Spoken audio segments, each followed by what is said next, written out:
Hello students, कैसे हैं आप सब लोग। तो आज हम पढ़ेंगे 20 मोस्ट एक्सपेक्टेड क्वेश्चन जो एग्जामिनेशन 2021 में पूछे जा सकते हैं। और टॉपिक है क्लास हमारा aggregate demand and related concept, यानी कि चैप्टर नंबर 7। बच्चों, जो एडीएएस का चैप्टर है, इस एडीएएस के पूरे यूनिट में आपको 3 अलग अलग चैप्टर मिलते हैं, जिसमें से पहला चैप्टर है चैप्टर नंबर 7, दूसरा है 8, तीसरा है 9। तो ये जो चैप्टर है पूरा का पूरा बहुत ही इंपॉर्टेंट है। इसमें क्लास बहुत सारे ऐसे क्वेश्चन है जिसमें 1 मार्कर सबसे ज्यादा पूछे जा सकता है। अगर मैं कहूं इस चैप्टर से, तो पक्की बात है 1 मार्कर आएगा ही आएगा।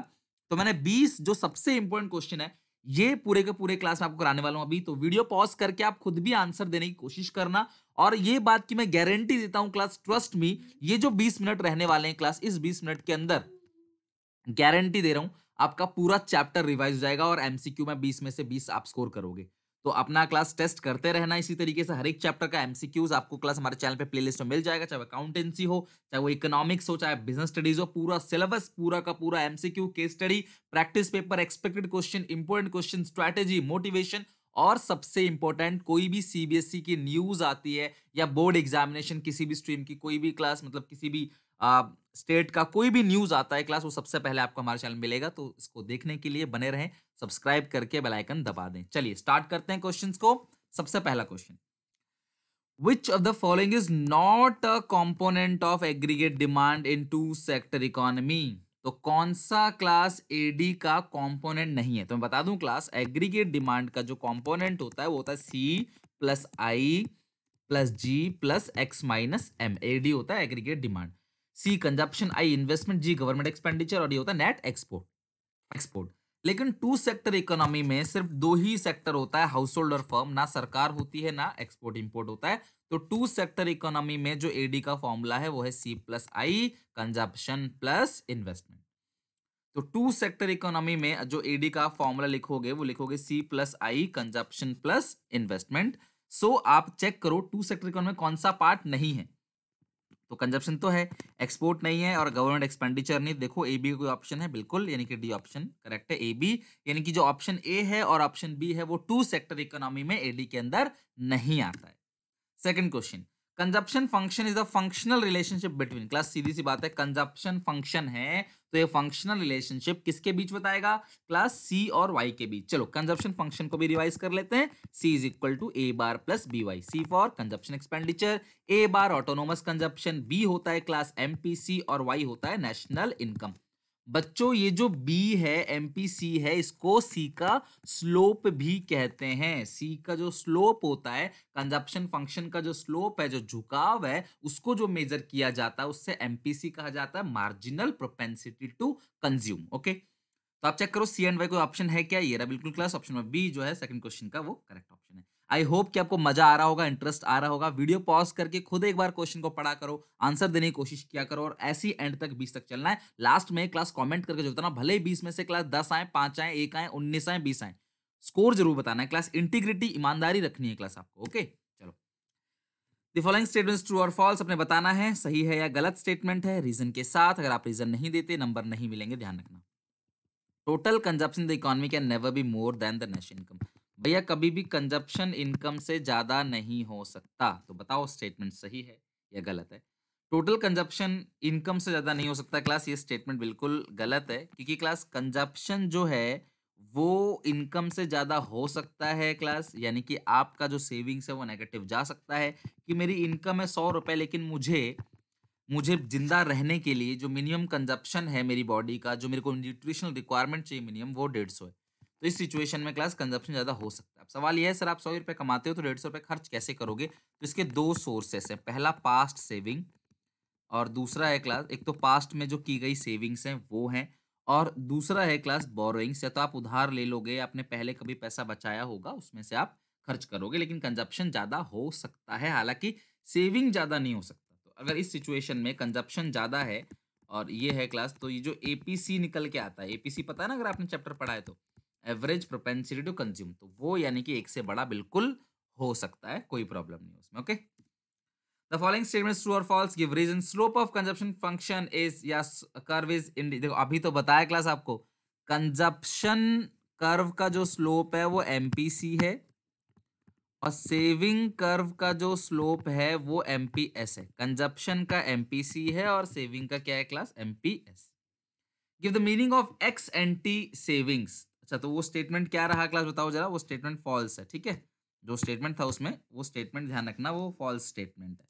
ये स्टेटमेंट जो है फॉल्स है, because the slope of consumption curve is indicated by MPC, not APC. अच्छा सुनो मेरी बात, देखो एक होता है एक्स एंटी, एक होता है एक्स पोस्ट। तो एक्स एंटी मतलब क्या होता है, desired saving in the economy, यानी कि साल भर में कितनी सेविंग होने वाली है, that is called x anti savings. और साल भर में कितनी सेविंग्स हो चुकी है, एक्चुअल सेविंग, उसको बोलते हैं एक्स पोस्ट सेविंग। तो एक्स एंटी और एक्स पोस्ट पूरा चैप्टर रिवीजन होगा, एंड तक बने रहना, पेशेंस रखना। गलत जा रहा है कोई बात नहीं, अभी गलत है तो आगे सही होगा, यही रीत है क्लास, हार के बाद जीत है। अभी गलत जाएगा लेकिन आगे सही जाएगा, तो आप गलतियों से सीखने की कोशिश करो कि क्या मिस्टेक आप कर रहे हो, उसको कैसे सुधारोगे, ताकि यही सवाल बोर्ड के एग्जामिनेशन में आए तो आपके नंबर ना कटे। मैंने क्वेश्चन बहुत वाइजली चूज किया है, प्लस बहुत ही सोच समझ के क्वेश्चंस उठाए हैं जो बोर्ड के एग्जामिनेशन में तो पूछे जा सकते हैं, प्लस आपका कंप्लीट चैप्टर जो है ओवरऑल रिवीजन हो जाएगा। कमेंट करके बताना क्लास की मेरी वीडियो से आपका रिवीजन हुआ या नहीं हुआ कंप्लीट चैप्टर का। Out of the following which can have more than one, class किसकी वैल्यू एक से ज्यादा होती है, तो मैं बता दूं क्लास एमपीसी की हमेशा 0 to 1 रहती है। वैल्यू का क्वेश्चन है, बहुत इंपॉर्टेंट है, आपने ध्यान रखना है। एमपीसी 0 to 1 रहता है, एमपीएस भी हमेशा 0 to 1 रहता है। जो एपीसी क्लास वो हमेशा जीरो से बड़ा होगा, APC can never be equal to zero, कभी भी जीरो नहीं होगा, वो 0.1 0.2 इस तरीके से होगा, कभी भी क्लास वो जीरो नहीं होगा, आपने ध्यान रखना है। तो वो हमेशा पॉजिटिव रहता है और एक से बड़ा भी हो सकता है। आपको एक फॉर्मूला बताता हूँ जो आपको पता होगा, APC plus APS is equal to 1 है।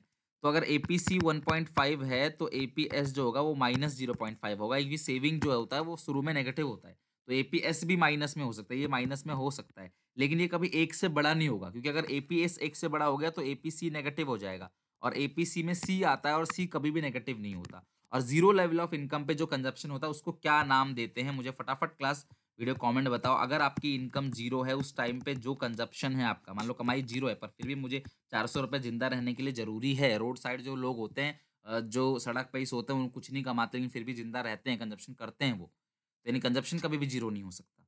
ये 1 से बड़ा क्लास हो सकता है, एपीसी की जो वैल्यू है वो 1 से बड़ी हो सकती है, ध्यान रखना। Value of APC can be more than 1। Give the meaning of autonomous consumption, ये आ गया क्लास। लो, ऑटोनोमस कंजप्शन क्या होता है class, consumption at zero level of income, ध्यान रखना, consumption at zero level of income. अगर आपकी इनकम का लेवल जीरो है, अगर आपकी इनकम जीरो है, तो जीरो लेवल पे जो इनकम है उसको हम लोग बोलते हैं ऑटोनोमस कंजप्शन। यानी कि अगर आपकी इनकम जीरो है तो उस टाइम पे आपकी जो भी कंजप्शन होगी उस कंजप्शन को हम बोलेंगे ऑटोनोमस कंजप्शन, यानी consumption at zero level of income is autonomous consumption. The following statement, और सोर्स क्या है उसके, पास्ट सेविंग्स और borrowings. The following statement is true and false, give reason. The sum of average propensity to consume and marginal propensity to consume is always equal to 1। Class APC और MPC क्या 1 के बराबर रहता है, नहीं भैया ये गलत है।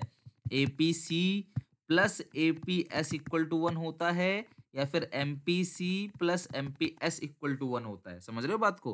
तो यानी कि एवरेज जो इंसान या तो कंज्यूम करेगा या सेव करेगा, दोनों का सम करके वाई के बराबर आएगा, यानी कि 1 के बराबर आएगा। वाई अपॉन वाई कट के 1 आ जाता है। और एमपीसी प्लस एमपीएस वो दोनों भी 1 के बराबर, लेकिन APC MPC, APS MPC, APS MPS ये सब कभी भी 1 के बराबर नहीं आता। जो स्टेटमेंट है वो फॉल्स स्टेटमेंट है, because the sum of APC and APS is equal to 1, not APC plus MPS equal to 1। Okay.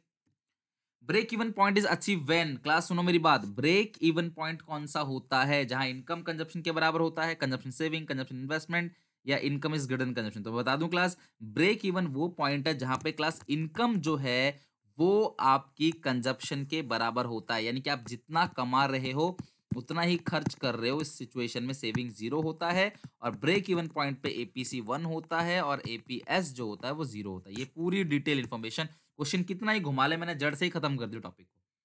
तो ब्रेक इवन पॉइंट पे ये क्लास वाई है, ये सी है, दोनों बराबर रहता है ब्रेक इवन पॉइंट पे, और सेविंग इस सिचुएशन में जीरो रहता है।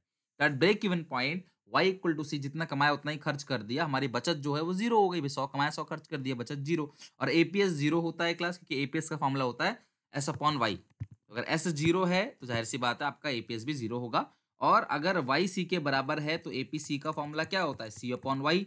वाई सी दोनों बराबर है तो कट जाएगा ये, वाई और सी बराबर है ना आपस में, कट के क्या आएगा 1। भाई सेम नंबर को सेम नंबर से डिवाइड दे दोगे तो कट के 1 ही आएगा। तो ध्यान रखना class, break even point is achieve when national income is equal to consumption, Y is equal to C. The following statement is true और false, give reason. The value of MPC can be greater than 1। जो MPC है वो एक से बड़ा हो सकता है। The value of MPC can be greater than 1। जो एमपीसी है वो एक से बड़ा हो सकता है क्लास, ये स्टेटमेंट बिल्कुल गलत है। मैं बता दूं आपको कि एमपीसी हो चाहे एमपीएस हो, वो क्लास एक जीरो से बड़ा होता है एमपीसी, और एक से छोटा होता है, यानी कि it always lies between 0 to 1। तो ये जो वैल्यू वाले क्वेश्चन है इनका आप खास ख्याल रखना। तो ये हमेशा 0 to 1 के बीच में लाई करता है, तो ये एक से बड़ा नहीं हो सकता। अच्छा सर, अगर एक से बड़ा हो गया तो क्या है, मतलब समस्या क्या है, मेरी बात समझना। MPC is the ratio of change in consumption to change in income, कि भैया आपका कंजप्शन में कितना चेंज आया और आपका इनकम में कितना चेंज आया, उसको बोलते हैं एमपीसी। कि कंजप्शन में कितना चेंज आया और इनकम में कितना चेंज आया, उसको हम लोग बोलते हैं एमपीसी। अब अगर मेरी इनकम में चेंज 100 रुपए आया तो क्या मैं कंजप्शन में 120 चेंज कर दूंगा? बिल्कुल नहीं। भाई मेरी सैलरी 100 रुपए से एक्स्ट्रा बढ़ी है, तो क्या मैं 120 रुपए एक्स्ट्रा खर्च कर दूंगा? भाई सैलरी मेरी 100 से एक्स्ट्रा बढ़ी है तो मैं 120 कैसे खर्च कर दूंगा? तो ये स्टेटमेंट जो है बिल्कुल गलत है, ऐसा नहीं हो सकता। टिक द रॉन्ग ऑप्शन, कौन सा ऑप्शन गलत है? APC can be more than 1, बिल्कुल हो सकता है एपीसी एक से बड़ा हो सकता है, तो सही स्टेटमेंट है। APC can be equal to 1, बिल्कुल at break even point APC 1 के बराबर रहता है। APC can never be zero, भैया एपीसी कभी जीरो नहीं हो सकता, ये भी सही है। तो ऑप्शन गलत कौन सा ऑप्शन? बस सी। अब ये तीनों परफेक्ट सही है। सी की बात करें तो उन्होंने क्वेश्चन को पूरा नहीं लिखा कि APC rises with increase income. भैया अगर आपकी कंजप्शन मान लो 100 है, इनकम है आपका 150, फिर अगर ये 100 ही है, इनकम आपका 200 हो गया, तो ऑब्वियस है एपीसी क्या होगा, फॉल करेगा। तो जैसे जैसे हम कमाते चले जाएंगे तो बचत की तरफ हमारा ध्यान ज्यादा चलता चला जाएगा, कंजप्शन की तरफ कम चलता चला जाएगा, मतलब कम कंजप्शन की तरफ जाएगा। तो सी ऑप्शन जो है, यानी कि सी अगर बढ़ता है तो बात अलग है, लेकिन एपीसी जैसे जैसे आपकी इनकम बढ़ेगा तो एपीसी का जो है वो घटना चालू हो जाएगा। गरीब इंसान जो है वो इनकम का ज्यादा पोर्शन खर्च करता है, गरीब है तो 90%, 95%, कई बार 100% अपनी इनकम का खर्च कर देगा। थोड़ा ज्यादा कमाने लग जाता है जब वो इंसान, तो वो 90% खर्च नहीं करेगा। लाइक किसी गरीब की सैलरी 10,000 है तो वो 90% खर्च कर देगा 9,000। अब किसी की सैलरी अगर 50,000 है तो वो 90% खर्च नहीं करेगा, 45,000 खर्च नहीं करेगा। तो इनकम बढ़ते चला जाएगा तो एपीसी जो है वो घटेगा ना कि बढ़ेगा। तो ऑप्शन बस सी जो है वो गलत है। Which of the following is not true about AD in two sector economy? Two sector economy में मैंने बताया था एडी का फॉर्मूला क्या होता है, सी प्लस आई। तो कौन सा सही नहीं है? तो सी प्लस एस, ये तो गलत है। और देख लेते हैं क्या है। आप सारे ऑप्शंस को पढ़ा करो, यानी कि पहले ऑप्शंस में आंसर दे दो। एडी का start from some point above the origin, आप सबको पता है कि जो एडी है वो ओरिजिन से ऊपर स्टार्ट होता है, और इस गैप को क्या बोलते हैं class, autonomous consumption. AD is equal to C plus I, consumption plus investment. और एडी कर्व जो है वो पॉजिटिव स्लोप है, बिल्कुल ऊपर की तरफ जा रहा है। ये भी सही है, ये भी सही, ये भी सही है। तो गलत ऑप्शन कौन सा? पहला ही ऑप्शन ए जो है वो गलत ऑप्शन है। Give the meaning of full employment. Full employment मतलब क्या होता है? Those who are willing and able to work at existing wage rate। जो क्लास विलिंग है और एबल टू वर्क है, यानी क्लास फुल एम्प्लॉयमेंट में जो लोग काम करना चाहते हैं, जो लोग काम करने के लायक हैं एग्जिस्टिंग वेज रेट में, दोज गेट वर्क, उनके पास काम है। जो काम करना चाहते हैं, काम करने के लायक हैं, अगर उनके पास काम है तो इसका मतलब इकोनॉमी जो है वो फुल एम्प्लॉयमेंट में। Those who are willing to work and able to work, if they get work then economy is in full employment. Okay, which of the following can have a negative value? तो मैंने कहा था class, negative value सिर्फ एक ही चीज की हो सकती है, एपीएस की, क्योंकि एपीएस का फॉर्मूला होता है S upon Y, saving upon income, है ना। और सेविंग का नेचर है इनिशियल स्टेज पे माइनस होगा, फिर जीरो होगा, फिर पॉजिटिव होगा। तो एपीएस जो है वो शुरू में माइनस है, फिर जीरो है, फिर प्लस है। तो एपीएस का फॉर्मूला है एस अपॉन वाई, यानी कि सेविंग अपॉन इनकम, जो अकेला ऐसा फिगर है जो नेगेटिव हो सकता है। तो इस हिसाब से आप समझ गए 14 का ऑप्शन नंबर डी जो है वो correct है। The following statement is true or false, give reason। Average propensity to consume can be greater than 1। APC एक से बड़ा हो सकता है, तो वही क्वेश्चन घुमा के पूछ रहा है, बिल्कुल क्लास, एपीसी जो है वो एक से बड़ा हो सकता है। The statement is true, APC can be greater than 1। ये एपीसी जो है वो एक से बड़ा बिल्कुल हो सकता है। ये बिल्कुल सही स्टेटमेंट है, यानी कि एपीसी एक से बड़ा हो सकता है। अगर एपीसी एक से बड़ा हो गया, क्लास ये एपीसी है सॉरी, एपीसी एक से बड़ा हो गया तो एपीएस जो है वो कहाँ चला जाएगा, माइनस में चला जाएगा। ठीक है, तो APC can be greater than 1 मतलब कि आपकी इनकम जो है उससे ज्यादा कंजप्शन हो सकती है अगर आपकी इनकम बहुत कम है और मिनिमम कंजप्शन जो बॉडी को चाहिए वो ज्यादा है। Which of the following fact is correct about MPC? तो एमपीसी के लिए कौन सा सही है? एमपीसी 0 से 1 के बीच में आता है, बिल्कुल सही है। MPC of poor is more than rich, भैया देखो एमपीसी क्या होता है, एक्स्ट्रा इनकम का कितना परसेंट आप कंजप्शन कर रहे हो, इसी को तो बोलते हैं ना एमपीसी, कि भाई मेरी इनकम बढ़ी तो जो मेरी सैलरी बढ़ी है उसका मैं कितना परसेंट कंजप्शन कर रहा हूँ, उसी को एमपीसी बोलते हैं ना। तो ये जो एमपीसी है, एमपीसी इसका जो फॉर्मूला होता है वो होता है delta C upon delta Y. MPC का जो फॉर्मूला है वो है delta C upon delta Y. तो एमपीसी जो है वो गरीब लोगों का ज्यादा होता है, क्यों? कि गरीब लोग अपनी इनकम का ज्यादा पोर्शन जो है वो खर्च कर देते हैं। जो गरीब लोग हैं वो अपनी इनकम का ज्यादा पोर्शन जो है वो खर्च कर देते हैं। सो जो एमपीसी है, जो मार्जिनल प्रोपेंसिटी टू कंज्यूम है, वो गरीब लोगों का ज्यादा होता है एज कंपेयर टू जो रिच लोग हैं। भाई रिच लोगों के पास इनकम बहुत बड़ी होती है तो उसका छोटा सा हिस्सा वो खर्च करेंगे, लेकिन अमीर लोगों का ऐसा नहीं है। अमीर लोगों की इनकम बहुत ज्यादा है, मतलब गरीब लोगों का ऐसा नहीं है। गरीब लोगों की इनकम बहुत कम है तो उसको ज्यादा से ज्यादा पोर्शन खर्च करना है। भाई कोई 10,000 कमा रहा है एक्स्ट्रा इनकम, ठीक है, तो वो 10,000 में से 8,000 9,000 इजीली खर्च कर देगा, जो कि 80-90% है। अब कोई 50 लाख फालतू कमा रहा है तो उसका 10% भी खर्च करेगा तो वो 5 लाख है। तो गरीब लोगों की जो एमपीसी है ना वो हमेशा ज्यादा होगी एज कम्पेयर टू रिच। यानी ऑप्शन भी ठीक है। एमपीसी फॉल, अगर दो ऑप्शन ठीक है तो आप सीधे ऑल ऑफ दीज पे लगा सकते हो, ठीक है। MPC fall with successive increase in income, तो बात तो वही है, जैसे जैसे आपकी इनकम बढ़ती चली जाएगी ना, आप एक्स्ट्रा कंजप्शन कम करोगे, बचत ज्यादा करोगे। अब भाई इतना कमा रहे हो, इतना कमा रहे हो, ऑलरेडी इनकम ज्यादा है, तो भैया एक्स्ट्रा इनकम जो होगी ना आपकी, आप उसमें से बचाओगे ज्यादा, खर्च कम करोगे। Give the meaning of involuntary unemployment class. देखो वॉलेंट्री अनएम्प्लॉयमेंट क्या होता है, जो लोग जानबूझ के बेरोजगार है, काम करना ही नहीं चाहते या उस रेट पे काम नहीं करना चाहते जिस रेट पे काम उनको मिल रहा है। लेकिन इनवॉलेंट्री अनएम्प्लॉयमेंट वो है class, those who are willing and able to work, willing and able to work at an existing wage rate, at an existing wage rate, जो काम करना चाहते हैं और काम करने के लायक हैं, but don't get work, but don't get work, उनको काम मिला ही नहीं है, बिकॉज इकोनॉमी में जॉब है ही नहीं, लेबर की जो सप्लाई है वो ज्यादा है लेबर की डिमांड से। इस सिचुएशन में जो लोग क्लास बेरोजगार हो गए उसको बोलते हैं involuntary unemployment. If the investment falls to zero, अगर हमारी इन्वेस्टमेंट घट गई, ठीक है, भाई एडी का फॉर्मूला क्या होता है, सी प्लस आई, ठीक है। अगर इन्वेस्टमेंट की वैल्यू घट गई तो इनकम हमारी जीरो नहीं होगी। भाई वाई का फॉर्मूला भी सी प्लस आई होता है ना, वाई का फॉर्मूला क्या होता है, सी प्लस आई, या फिर आप कह सकते हो सी प्लस एस, और एस ही आई के बराबर होता है। जब इकोनॉमी इक्विलिब्रियम होता है तो आपको पता है ना, एडी ए एस के बराबर होता है, और सेविंग जो है वो इन्वेस्टमेंट के। कह रहे हैं कि वाई जीरो क्यों नहीं हो सकती, वाई के अंदर आता है सी, नेशनल इनकम जीरो नहीं होगा, नॉट फॉल टू जीरो, क्योंकि सी है और सी जो है वो कुछ ना कुछ तो होगा ही। सी कभी भी जीरो नहीं हो सकता, इसलिए वाई भी कभी जीरो नहीं हो सकता। क्लियर है यहाँ तक? तो ऑटोनोमस कंजप्शन जो है उसकी वजह से कहीं ना कहीं जो है इनकम जीरो नहीं होता है। Okay, the value of dash can never be negative while can have value equal to 1। बताओ क्लास जरा फटाफट जल्दी से कि किसकी वैल्यू नेगेटिव नहीं हो सकती।